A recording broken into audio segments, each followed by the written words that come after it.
बिस्मिल्लाहिर्रहमानिर्रहीम। अस्सलामुअलैकुम। शुरू करते हैं पाक परवरदिगार के नाम से, जिसने अपनी बेपनाह नेमतों से हम सब को नवाजा। उसकी नेमतों और अताओं का करोड़ों बार अल्हम्दुलिल्लाह।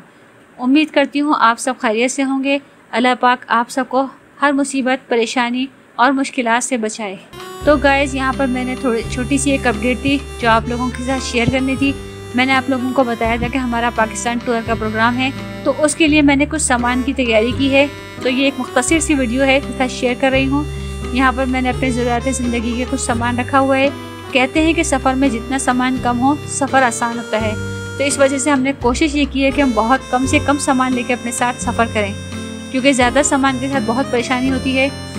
और ये कि बहुत ही ज़्यादा ज़रूरत की चीज़ें मैंने यहाँ पे रखी हुई हैं, आप अपनी स्क्रीन पर देख रहे हैं। और अब बस जिस दिन हमारा जाने का सिलसिला होगा उस दिन मैं फ्रेश लंच और डिनर की भी तैयारी करूँगी, और इंशाल्लाह आज सफ़र के दौरान आपके साथ हम लंच और डिनर भी शेयर करेंगे। तो इंशाल्लाह मिलते हैं नेक्स्ट वीडियो में। अल्लाह हाफिज़।